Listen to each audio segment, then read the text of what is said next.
বাংলাদেশ বিকামা পাকিস্তান। নোয়াখালীর দাঙ্গার থেকে শুরু করে একটা দুটো হিন্দু ধর, সকাল বিকাল নাস্তা কর, দেওয়ালে দেওয়ালে লেখা।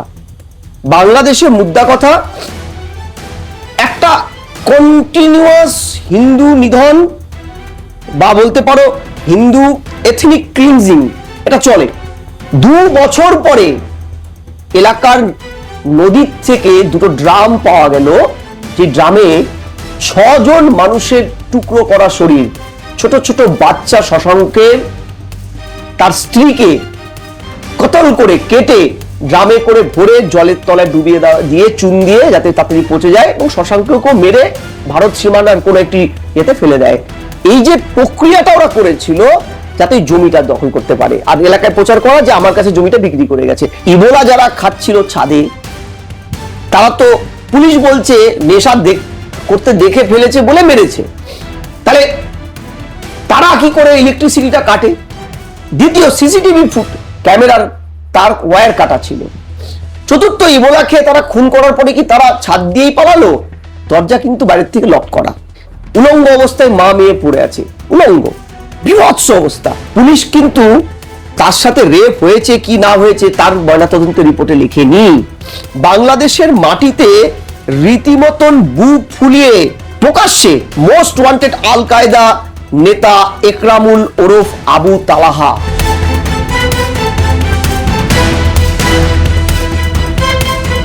স্যার, আপনাকে মাধ্যমে স্বাগত। স্যার, আমরা দেখতে পাচ্ছি বাংলাদেশের রংপুরে একজন প্রাক্তন স্কুল শিক্ষক এবং তার পরিবারকে যেভাবে নৃশংসভাবে হত্যা করা হলো, তারপরে আমরা দেখলাম দুজন একেবারে 24 ঘন্টার মধ্যে ওখানকার পুলিশ দুজনকে গ্রেপ্তার করলো। যেটা জানা যাচ্ছে যে তারা মাদকাসক্তি বা মাদক গ্রহণ করছিল, তাদের বাধা দেওয়ার জন্য তারা পুরো খুন করেছে। কিন্তু এখানেই স্যার প্রশ্ন হচ্ছে অনেকগুলি, যে কি করে এই দুজন মাদকাসক্তি ছেলের পক্ষে একটা পরিবারকে এভাবে মেরে ফেলা সম্ভব, এবং সেই সঙ্গে আশেপাশে যারা রয়েছে পাড়া প্রতিবেশী তারা কি শোনেননি? কি বলবেন স্যার? প্রথম কথা, বাংলাদেশে হিন্দু শূন্য করার একটা প্রক্রিয়া চলছে, এবং সেই প্রক্রিয়াটা আজ নয়, পূর্ব পাকিস্তান 47-এ তৈরি হলো। নোয়াখালীর দাঙ্গার থেকে শুরু করে একটা দুটো হিন্দু ধর, সকাল বিকাল নাস্তা কর, দেওয়ালে দেওয়ালে লেখা। বাংলাদেশের মুদ্রা কথা, একটা কন্টিনিউয়াস হিন্দু নিধন বা বলতে পারো হিন্দু এথনিক ক্লিনজিং, এটা চলে। স্বাধীনতার তুমি যদি ঠিক সময়কার হিসাবটা দেখো, বাংলাদেশে 24 থেকে 28% হিন্দু সেই সময়। তারপরে লাস্ট কয়েক বছরে হিন্দু কমতে কমতে আজকে হিন্দু দাঁড়িয়েছে 4 থেকে 5%। ঠিক তুমি যদি কম্পেয়ার করো ভারতকে, ভারতের স্বাধীনতার সময়কালে মুসলিম কত ছিল? খুব মেরে কুটে 14-15%। আজকে মুসলিম কত? 30। পশ্চিমবঙ্গে 33%, এখন সেন্সাস হলে আরো বাড়বে। আর ভারতবর্ষে 20%-এর উপরে। অর্থাৎ একটা সম্প্রদায় কখন বেড়ে ওঠে? যখন সে তার অনুকূল পরিস্থিতি পায়। তাহলে বাংলাদেশ, পাকিস্তান বা গান্ধারীর নিজের বাপের বাড়ি আফগানিস্তান, কান্দাহার, এই জায়গাগুলো যেটা একটা সময় হিন্দু এলাকা ছিল, সেই জায়গাগুলো হিন্দু কমছে কেন? লাহোর কেন মুসলিম, পাঞ্জাব শূন্য? লাহোর তৈরি করেছিল রঞ্জিত সিং। কেন লাহোর তৈরি করেছিল? রঞ্জিত সিং নিজে নেই, রাওয়ালপিন্ডি নেই, হিন্দু নেই। ঠিক আছে, এই যে হিন্দুদের নামে তৈরি করা এই জায়গাগুলো আজও হিন্দু নাম ওখানে প্রচলিত, সেই জায়গাগুলো কান্দাহার, গান্ধারীর বাপের বাড়ি, নেই, হিন্দু নেই। কেন নেই? কারণ হিন্দুকে জেনে বুঝে শূন্য করে দেওয়ার একটা প্রক্রিয়া কিন্তু এই সব জায়গাতে চলেছে। আমি তোমাকে কতগুলো ডেটাবেস কথা বলছি, দেখো। Political economy of reforming agriculture, land, water bodies of Bangladesh, বাংলাদেশের একজন বিখ্যাত তোমার ঢাকা বিশ্ববিদ্যালয়ের অধ্যাপক বইটি লিখলেন। তিনি দেখালেন 2016-এর 20 নভেম্বরের মধ্যে বইটি প্রকাশিত হয়েছিল 2016 20 নভেম্বর। তিনি দেখাচ্ছেন 30 বছরের মধ্যে হিন্দু শূন্য হবে বাংলাদেশে। তিনি দেখালেন যে যখন তিনি এটা দেখালেন, তারপরে আমরা এটা 2016, আজকে 10 বছর হয়ে গেছে, 26, 10 বছর হয়ে গেছে। 30 বছরে হিন্দু শূন্য হবে বলেছে, যেখানে 1964 থেকে 2013 পর্যন্ত তিনি দেখাচ্ছেন 1,13,00,000 হিন্দু বাংলাদেশ ছেড়ে ভারতে আশ্রয় নিয়েছে। 1,13,00,000 হিসাব ধরলে প্রতিদিন 632 জন করে হিন্দু পালাচ্ছে বাংলাদেশ ছেড়ে। সংখ্যাটা কিন্তু এক জায়গায় স্থির নয়, কখনো কখনো সংখ্যাটা বাড়ে, ঠিক যেমন পালাবদল সময় এই যে তথাকথিত ছাত্র আন্দোলন, তথাকথিত এই ধরনের পলিটিক্যাল অস্থিরতাগুলো, ঠিক বেগম খালেদা জিয়া যখন ক্ষমতায় আসলেন, হাসিনাকে একবার হারিয়ে আজকে তারিকের মা, তখন সংখ্যাটা হঠাৎ করে এক লাফে বেড়ে গেল। আমি যদি তোমাকে বলি 71 থেকে 81 দৈনিক 512 জন করে আসতো, মুক্তি যখন স্বাধীনতার যুদ্ধ চলছে দৈনিক 715 জন করে আসতো গড়ে হিন্দু। আবার 81 থেকে 91 কিছুটা কমে গেছিল, কারণ পলিটিক্যাল স্থিতাবস্থা একটা ছিল, 438 জন। 91 সামরিক শাসন যখন জারি হলো, 91 থেকে 2001 দৈনিক 774 জন বেড়ে গেল হিন্দু আগমন। অর্থাৎ বাংলাদেশের হিন্দু তাড়ানোটা একটা ওদের এথনিক ক্লিনজিং এর পার্ট। ইসলাম প্রতিষ্ঠা যদি পুরোপুরি করতে হয়, হিন্দু তাড়াতে হবে। আজকে 91 থেকে 92% ওখানে মুসলিম, অন্যান্য বাদ দিলে হিন্দু 4-5%, দ্বিতীয় সর্বোচ্চ সংখ্যা। এই যে হিন্দু তাড়ানোর প্রথম ফর্মুলাটা কেন এটা করে, কারণ হিন্দু শূন্য ওখানে যদি করতে পারে, দুটো পার্ট। প্রথম কথা, পুরো ইসলামিক করে দেওয়া যাবে। ওই হিন্দুটা আছে বলেই তো এখনো পর্যন্ত পুরোপুরি ইসলামিক করা যায়নি। ইসলামিক রাষ্ট্র এটা ঠিক, ওরা তো ইসলাম রাষ্ট্র ধর্ম ওদের। দ্বিতীয়, হিন্দু শূন্য করতে পারলে হিন্দুদের দেশ বাংলাদেশ, ওই জমিগুলো ওরা দখল করবে। তোমাকে আমি একটা কথা বলি, বেশ 1989 সালে ঠিক একই ঘটনা, একটা পরিবার, কর্মকার পরিবার, দেবনাথ পরিবার, হঠাৎ করে দেবনাথ পরিবার, শশাঙ্ক দেবনাথ পিতা, 4 ছেলে মেয়ে 2 জন, এইসব নিয়ে সমস্ত পরিবার একটা মেয়েকে বাইরে দিয়ে দিয়েছে। হঠাৎ এলাকায় রটে গেল, পরিবারটি নেই। কোথায় গেছে পরিবারটি? এক সহজ ব্যাপার, হিন্দু নেই, বাড়িঘর তালা দিয়ে বা বাড়িঘর খোলা রেখে রাতারাতি গায়েব। এলাকার প্রতিবেশী মুসলিমরা জেনে গেল বাংলাদেশে থেকে ভারতে পালিয়ে গেছে, সোজা ব্যাপার, তাহলে জমিটা ওদের হবে। তো শশাঙ্কের পরিবার রাতারাতি নেই। কেন নেই, কোথায় গেল, এই তত্ত্ব তালাশ করতে করতে প্রচার হয়ে গেল। জমিটা নিকটবর্তী একজন মুসলিম পরিবারের কাছে শশাঙ্ক বিক্রি করে একে একে ওরা বাংলাদেশে থেকে ভারতে চলে এসছে। 2 বছর পরে এলাকার নদীর থেকে 2টো ড্রাম পাওয়া গেল, যে ড্রামে 6 জন মানুষের টুকরো করা শরীর, ছোট ছোট বাচ্চা শশাঙ্কের, তার স্ত্রীকে কতল করে কেটে ড্রামে করে ভরে জলের তলায় ডুবিয়ে দিয়ে চুন দিয়ে যাতে তাড়াতাড়ি পচে যায়, এবং শশাঙ্ককেও মেরে ভারত সীমানার কোনো একটি এতে ফেলে দেয়। এই যে প্রক্রিয়াটা ওরা করেছিল যাতে জমিটা দখল করতে পারে, আর এলাকায় প্রচার করা যে আমার কাছে জমিটা বিক্রি করে গেছে। আজকে প্রশ্নটা হলো চক্রবর্তী পরিবার। তুমি যদি চক্রবর্তী পরিবারকে দেখো, এই চক্রবর্তী পরিবার ওখানে রিটায়ার হয়ে গেছে, স্কুল টিচার, জমি কিনে বাড়ি করেছে, বেশ কিছু 15 লক্ষ টাকাও ব্যাংক থেকে তুলেছে, রিটায়ারমেন্টের টাকা।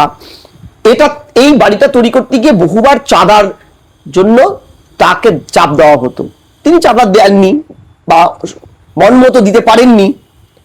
এহেন পরিস্থিতিতে আজকে একটা পরিবার পুরোপুরি নির্মূল শুধু হলো না, কতগুলো প্রশ্ন রেখে গেল। প্রশ্ন নাম্বার 1, একটা হিন্দু অধ্যুষিত এলাকায় পরিবারটি মারা গেল, খুন হলো 4টে মানুষ, 4টে মানুষই সুস্থ সবল। নাকি বলা হচ্ছে ইবোলা খেয়ে 2টো হিন্দু ছেলে তাদের ছাদে আড্ডা মারছিল, তাদের দেখে ফেলেছে নেশা করতে, তাই রংপুর নগরের মছুয়া পাড়ায় গৃহকর্তা ছাদের মধ্যে প্রতিবাদ করাতে তাকে ওখানে গামছা পিছিয়ে খুন করা হয়েছে। আওয়াজ পেয়ে স্ত্রী উঠেছে, স্ত্রীকেও খুন করা হয়েছে, তারপরে মেয়েকে খুন করা হয়েছে। আচ্ছা, বাচ্চাটা তো ঘুমোচ্ছিল, 12 বছরের বাচ্চাটা, তাহলে বাচ্চাটাকে কেন খুন করা হলো? তো দেখেনি কিছু, খাটের নিচে পাওয়া গেছে। এবং খুন যদি করে খাটেই শুয়েছিল, ওকে গলা টিপে ওখানেই মারতো। সিরিয়াস যে প্রশ্নটা, যে ওই বডি রিকভার করতে গিয়ে পুলিশের নিকট আত্মীয় কাউকে ঢুকতে দেওয়া হয়নি। সিরিয়াস প্রশ্ন যেটা, যেটা সবচেয়ে ভয়ানক, যে প্রশ্নগুলোর উত্তর কিন্তু কেউ দিচ্ছে না, সেটা হচ্ছে গণপতি চক্রবর্তী, প্রীতিলতা চক্রবর্তী, আয়ুষ চক্রবর্তী এবং মেয়ে আগামী চক্রবর্তীর উপরে যে হামলাটা হলো, এই হামলায় আগে ওই বাড়ির ইলেকট্রিসিটিটাকে কাট করে দেওয়া হয়েছিল। ইবোলা যারা খাচ্ছিল ছাদে, তারা তো পুলিশ বলছে নেশা করতে দেখে ফেলেছে বলে মেরেছে, তাহলে তারা কি করে ইলেকট্রিসিটিটা কাটে? দ্বিতীয়, সিসিটিভি ক্যামেরার তার ওয়্যার কাটা ছিল। চতুর্থ, ইবোলা খেয়ে তারা খুন করার পরে কি তারা ছাদ দিয়েই পালালো? দরজা কিন্তু বাইরের থেকে লক করা, ভিতর থেকে লক করা। দ্বিতীয় সিরিয়াস আরো প্রশ্ন, যেটা এখানে এই যে পুলিশ বডি রিকভার করতে এসে যে জামাটা পরে এসেছিল, পরের দিন দুজন আসামি, যে তথাকথিত আসামিকে ধরা হয়েছিল, তাদের একজনের শরীরে একই জামা। চতুর্থ, যে পুরো চিত্রনাট্যটায় কোন রকম ওই ঠিক অভয়ার কাণ্ডের মতন, পোস্টমর্টম ট্রাজম কি হলো আমরা কিছু জানলাম না, বডি পুড়িয়ে দেওয়া হলো, পুরাতে গিয়ে আত্মীয় স্বজন দেখছে মুখটা অ্যাসিড দিয়ে ঝলসানো। ডোমের বয়ান, তুমি যদি ডোমের বয়ান দেখো, আমি তোমাকে প্রথমে বডির ইয়েটা দেখাই। পুলিশ যে জামা পরে বডিটা রিকভার করছে, ঠিক একই জামা আসামির ইয়েতে পরের দিন। আমি ধরলাম এটা কোইন্সিডেন্ট, বাংলাদেশে একই রকম জামা থাকবে, থাকতেই পারে, আসামিও তাই পড়ছে। কিন্তু আসামি, তথাকথিত যে আসামি, তার বাবা বলছে আমার ছেলে গেঞ্জি পরেছিল, ওই জামা পরেছিল না। তা জামাটা কি পুলিশ চেঞ্জ করতে গিয়ে বোকামিটা করেছে? বলে না, যতই ইয়ে করো অপরাধীরা কিছু ক্লু রেখে যায়। দ্বিতীয় সবচেয়ে বড় জিনিস যেটা তুমি তাকিয়ে দেখবে, যে এই পুরো এন্টায়ার গল্পটার মধ্যে আরেকটা সবচেয়ে বড় জিনিস হচ্ছে, মৃত ছেলেটির গোপন অঙ্গে, যৌনাঙ্গে মুসলিম করে দেওয়ার জন্য যে প্রক্রিয়াটা করে, সেকশন করে দেওয়া, কেটে ফেলা, সেটা করা ছিল। অর্থাৎ মৃত্যুর আগে ওকে মুসলিম করে দেওয়া হয়েছিল। মেয়েটি আগামী এবং তার মা, তাদের যখন ইয়েতে নিয়ে যাওয়া হয় তোমার ময়নাতদন্তে, মর্গের ডোম, রংপুরের যে ডোম, সেই ডোম তাদের শরীরে আলামত এবং বীর্য পেয়েছে, সোয়াব রেপ হলে সেটা পাওয়া যায়।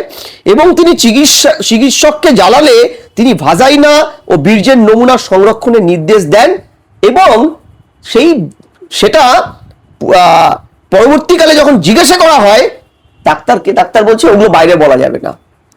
পুলিশ এমন একটি ব্যাখ্যা স্থাপন করেন, যেই ব্যাখ্যাটা মানে কোনোভাবেই মিলছে না। আচ্ছা, ডোম বলছে রেপ হয়েছে, রেপ, এবং তুমি যদি সেই বডিটা দেখো, বডিটার ভিডিও যদি দেখো, উলঙ্গ অবস্থায় মা মেয়ে পড়ে আছে, উলঙ্গ, বিভৎস অবস্থা, উলঙ্গ অবস্থায় মা মেয়ে পড়ে আছে, ঠিক আছে?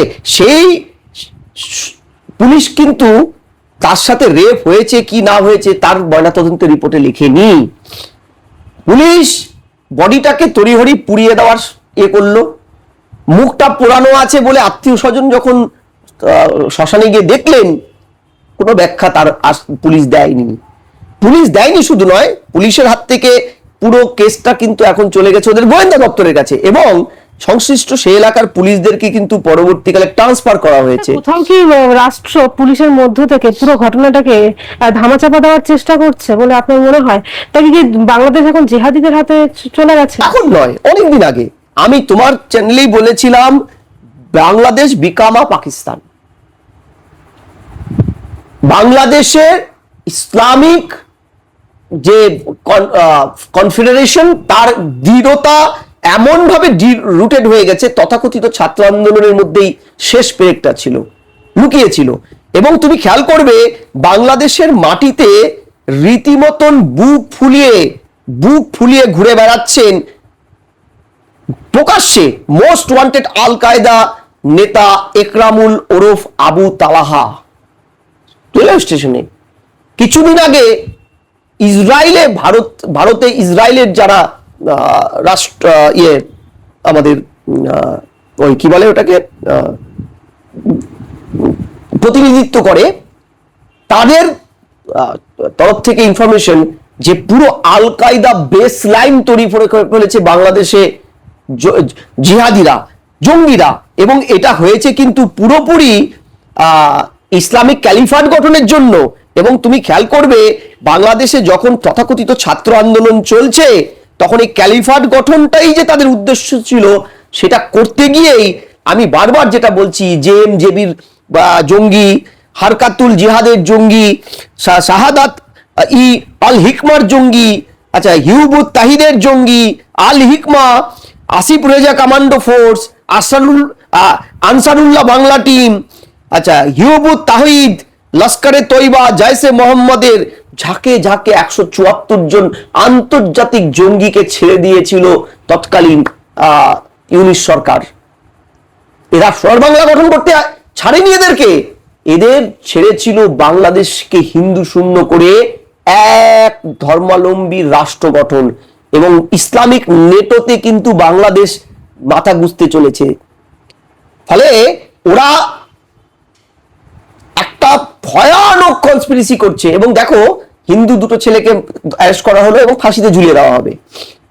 অর্থাৎ হিন্দু কতল হলো মৌলবাদীদের দ্বারা, ওই জমিটাও দখল হয়ে গেল, ওই এলাকায় সহ বাংলাদেশের সর্বত্র হিন্দুদের মধ্যে একটা বার্তা দেওয়া হলো, এবার তোমাদের পালা, হয় বাংলাদেশ ছাড়ো, না হলে কনভার্ট হও, মুসলিম ইসলাম কবুল করো, আর তোমাদের মেয়েদেরকে গনিমতের মাল হিসাবে আমরা তুলে নিয়ে যাব, ছেলেদের কনভার্ট করে দেব।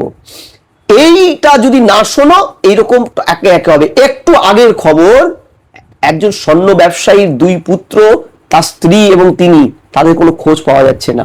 বাংলাদেশে এটা চলছে প্রতিদিন, প্রত্যেকটা মুহূর্তে, এটা নতুন কিছু নয়। আজকে মাস্টারমশাইয়ের ব্যাপারটা অনেক হাইলাইটেড হয়েছে, আদারওয়াইজ এগুলো আমরা জানতেও পারি না, নিঃশব্দে হয়ে যায়। আর আমাদের দেশের এই যে সেকু, মাকু, ভেকু, এরা যারা মানে ওই কিউবাতে, মস্কোতে, তারপরে চীনের প্রেসিডেন্ট, আমাদের প্রেসিডেন্ট, এই স্লোগান তোলা এখানকার মাও, মার্ক্স, সিপিআইএম, সিপিআই, এরা মস্কোতে বৃষ্টি হলে কলকাতার রাস্তায় ছাতা নিয়ে দাঁড়িয়ে থাকে ঠাটা রোদ্দুর মধ্যে। তাদের 2000 কিলোমিটার দূরে গাজায় কি হচ্ছে, গাজায় কারা গাজা খেয়ে বোম মারছে, দুর্ভাগ্যজনক, মানবতার লঙ্ঘন হচ্ছে সেখানেও। প্যালেস্টাইনে কারা, কোন ইসরায়েলিরা, কোন আমেরিকানরা আক্রমণ করছে, সিরিয়ায় কি হচ্ছে, সব তাদের মুখস্থ, প্রতিবাদে মুখর হয়ে যায় কলকাতা।